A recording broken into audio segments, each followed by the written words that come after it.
Today we're joined by Tiana Sharifi. She's the founder of the Exploitation Education Institute. She's also a creator with many followers who follow along to learn all about child online safety. And we got to know Tiana through some of our engagement with TikTok. And I am so happy to have the opportunity to chat with you today, Tiana, to learn more about everything that you do.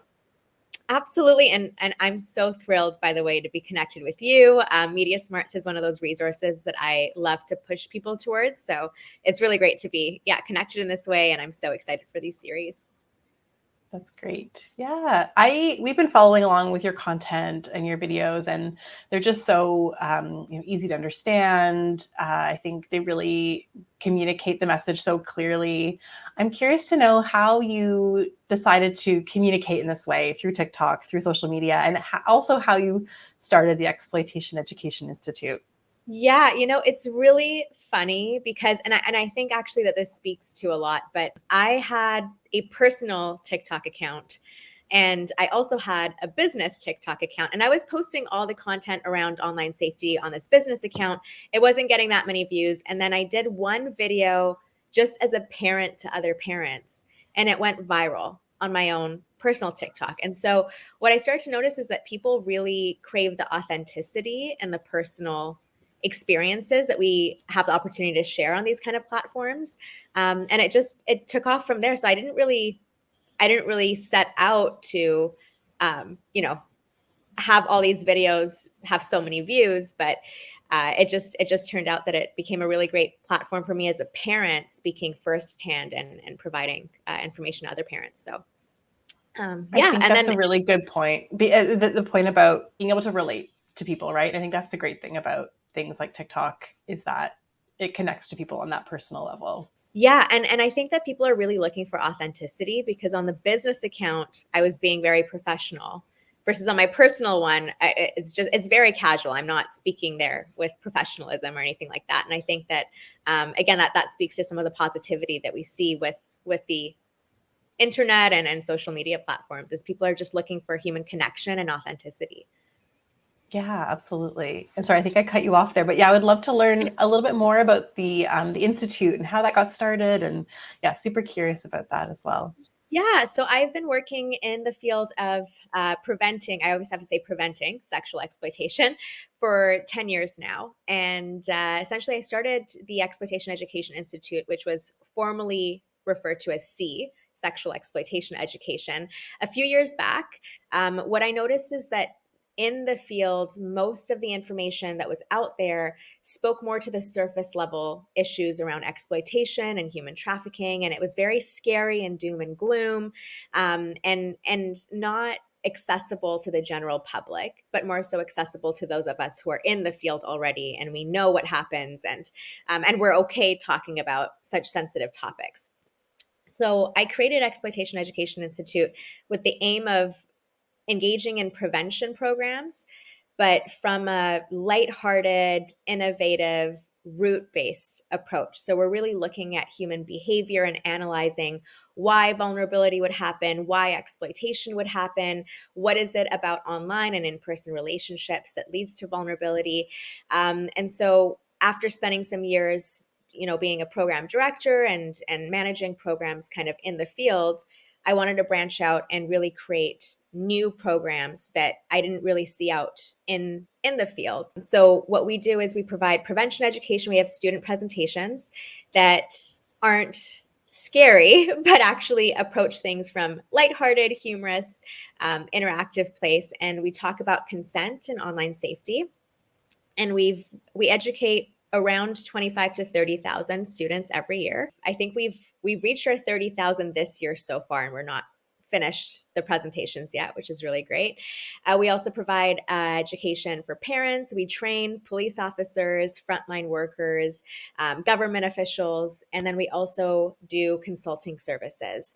So any kind of organization or research institute that, again, wants kind of that insider perspective and psychological perspective behind prevention programs, we help with that too.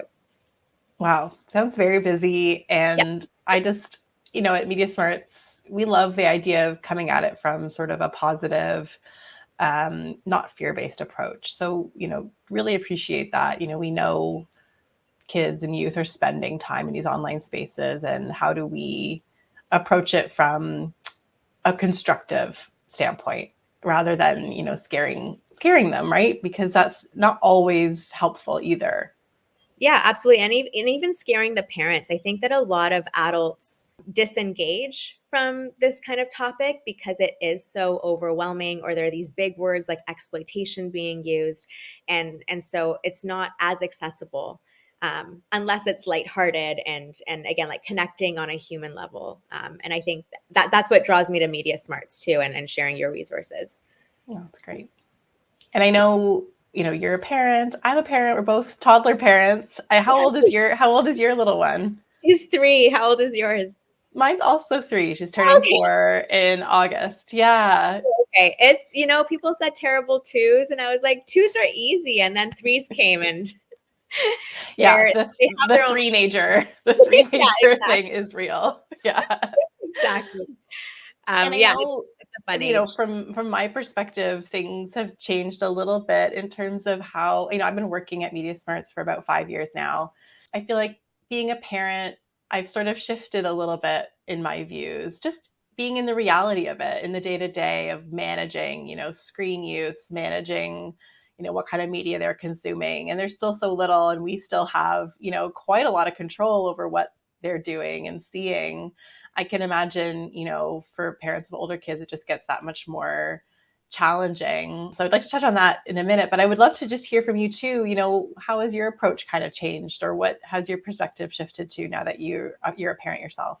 Yeah. So it's interesting because I really feel like I've had the benefit of being exposed to the other side, to the kids' perspective, before I even had my daughter.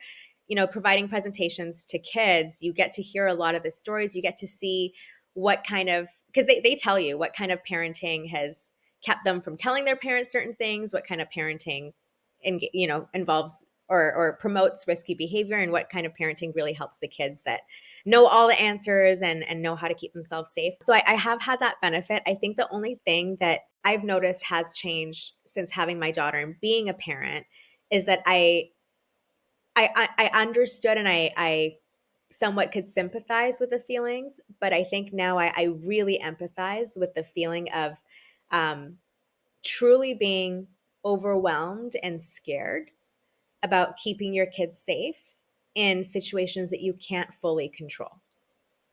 So I think that's been one of my greatest learnings, and so it shapes a lot of the type of education that I provide, because you know, I feel like in this modern day world, and I'm sure you can relate to this as a mother, we're expected to be so much as parents. The expectation on doing everything perfectly right in every type of sphere and all the information that's out there, it's almost impossible to do everything perfectly.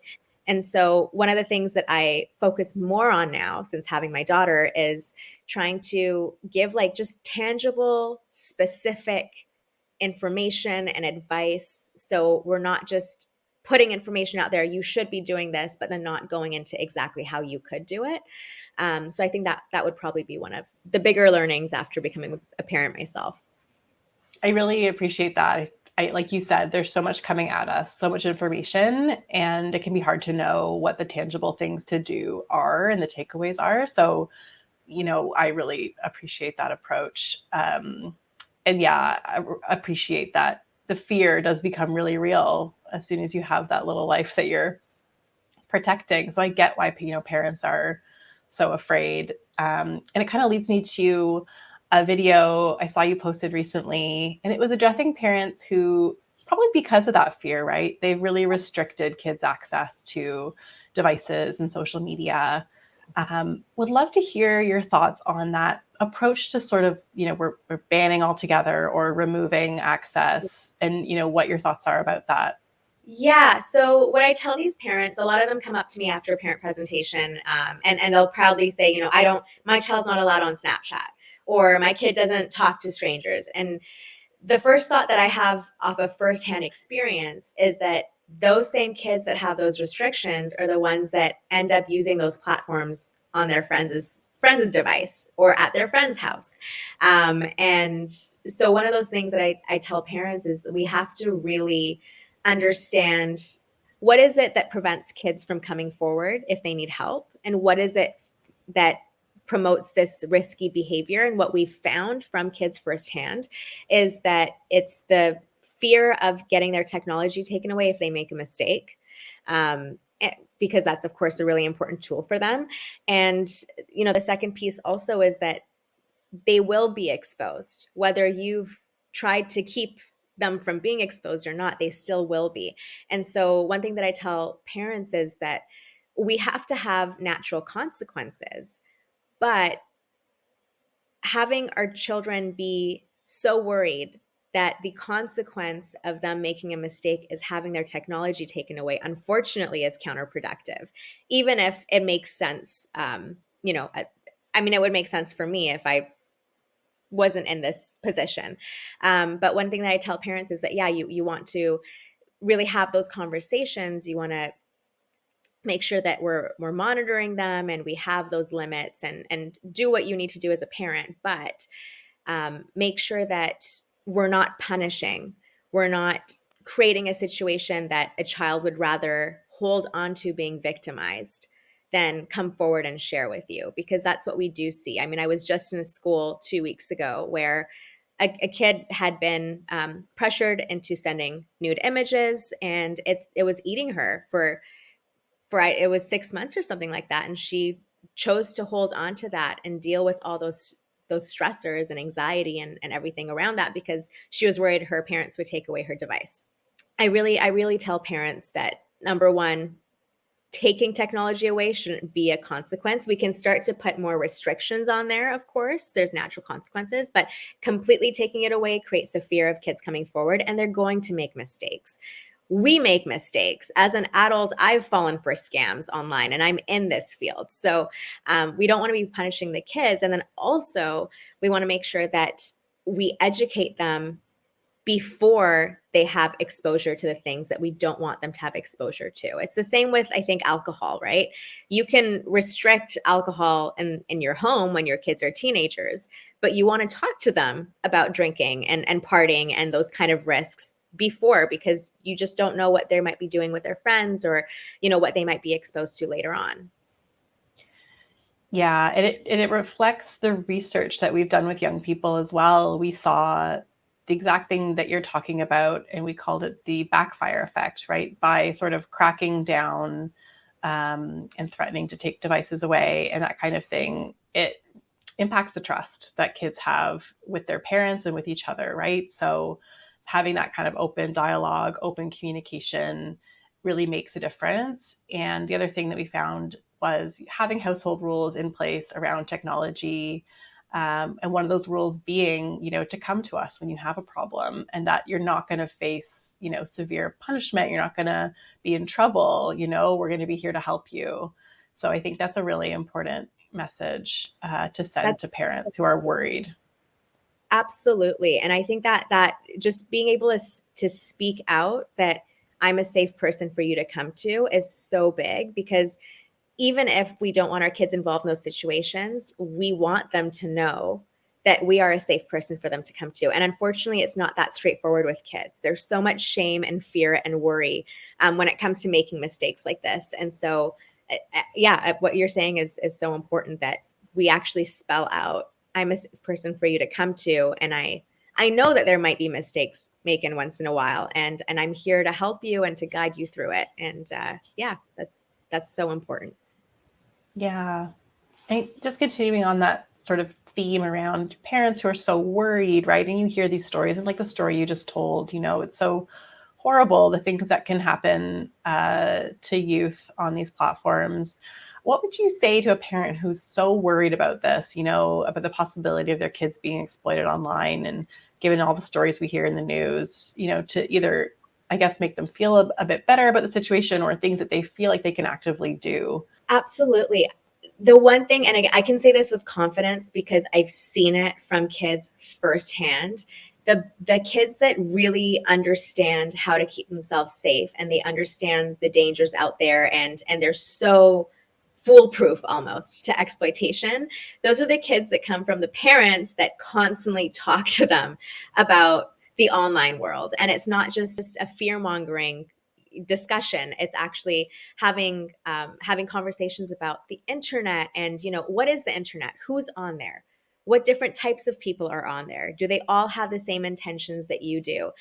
So I would say that it's a very real fear. Exploitation is real. The internet is uncontrollable, but what is in your control is how much information and knowledge you give your kids. And we have seen, and I can say with confidence, if you talk to your kids about online, about anonymity, about permanency, about deep fakes, and how easy it is to be somebody else, and you share real stories, and you give them the tools of what is an unsafe person online, what are the red flags of an unsafe person, and what are the 3 different types of steps that you can take if you think that you've come across an unsafe person. So if we have those conversations, and they're very specific conversations with our kids, and we are engaged, actively engaged, and knowing what they're playing, knowing what they're downloading, knowing how it works, and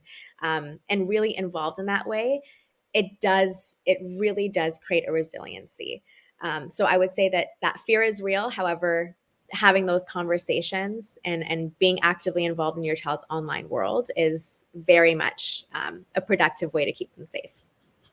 Yeah, I love that. I love, especially the being involved with their online lives and finding out like what are these platforms that you're using, right? Because they're platforms that are probably different from what we're using. I don't use Snapchat. If I had a teen, I'd be like, oh, I need to know what this is all about, right? Like, how do you actually use this platform?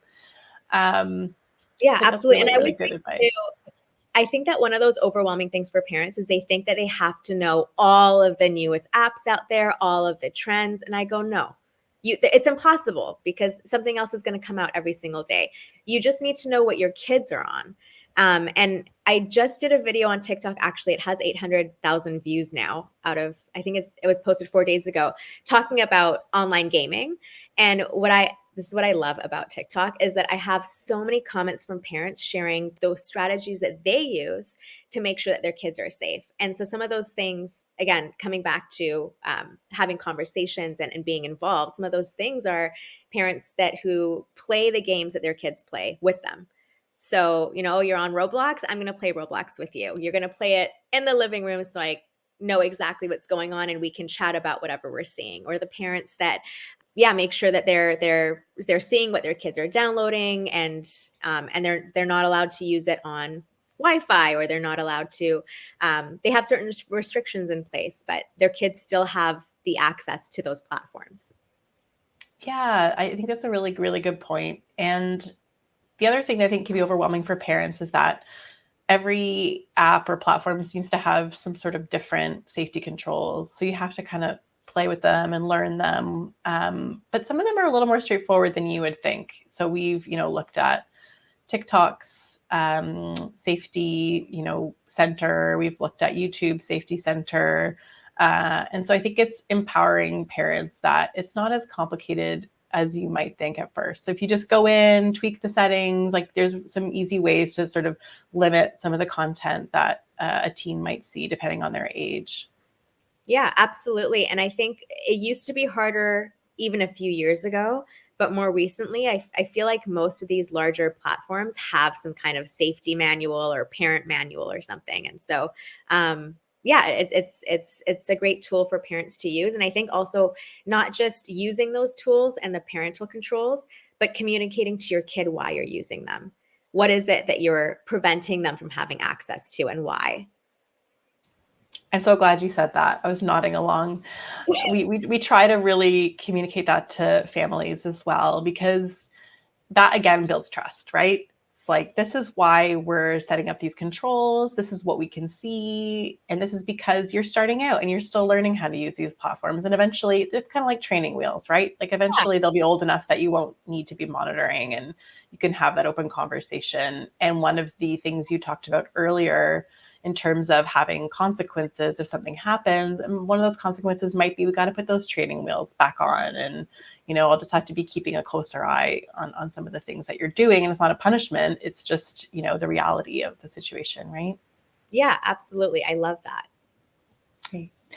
I just want to shift. I know we're almost out of time, but I have two last questions. Yes. One of which is something we've been talking about for a while now, and we got connected through our Digital Citizen Day event, which is in its third year running now. And it's really about, making our online world a better place. And we know that these social channels can have, be toxic, and I'm sure you get all kinds of comments or feedback from people. As someone who is putting themselves out there in the public sphere, how do you kind of cope with that, those things that you kind of get on social media, people coming for you, saying unkind or toxic things? I block them. No, I That's do. an option. That is always a good option.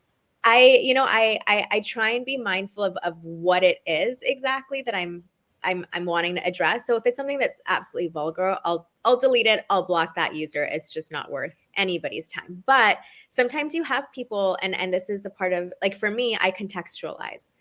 So sometimes you have people that feel offended, and then it comes out as something that's quite mean to you because they're behind a keyboard and they don't care who you are. But in those situations, actually, I keep those comments up, and my approach is I actually respond to them. But from like an empathetic place of, okay, I see I triggered something in you. I just, this last video that I did on online gaming, I had a number of even adults be quite offended that I'm attacking, which I wasn't, but I'm attacking Fortnite, or I'm attacking Minecraft and these platforms that they love to use. And so in those situations, what I do is I engage in conversation from an empathetic approach and like meet that person where they're at. And then of course, if it is too far, I contextualize that, like, people have their own stuff going on. And, if it's too much, I'll block and delete. But you got to just, brush it off your shoulder, and it is what it is, right? I'm reaching, like, I'll have 90% positive things. There's going to be some negative ones too, unfortunately. Yeah, it's a really, approach really rooted in public education, which obviously, you do as your job. But what it does, I think, is it reminds people, hey, I'm a real person right behind the screen, and I'm having a dialogue with you, or I'm not just, people forget, I think, that that creators and people on platforms are real human beings. So I think that's great, as long as it's a productive conversation, and yes. The option's always there to block and delete. Absolutely, yeah. Yeah. I have one last question for you. We're going to be asking all of our guests as part of this series because we love media. We talk about all different aspects of media. What's a piece of media you've consumed recently that you're really into, whether it's like a TV show or a movie or a podcast? Yeah, anything that you're loving right now. I just finished watching, this isn't educational or anything, but I just finished watching Baby Reindeer on Netflix. I loved it. It was just the reality and like how everything was portrayed. It was just like brilliant. So I don't know if you've seen it, but I haven't seen it yet. I've been hearing about it everywhere. So now that you've recommended it, I'm going to have to go watch it. So good, especially if you're into human behavior. It's just, it's brilliant. Yeah. Amazing. Okay. I'm going to go watch it this weekend. Let me know what you think. I will. Well, thank you so much, Tiana, for taking the time to chat with us today. And I'm sure we're going to be speaking a lot more because there's just so much crossover between the work that we both do. Absolutely. Thank you so much. This was great.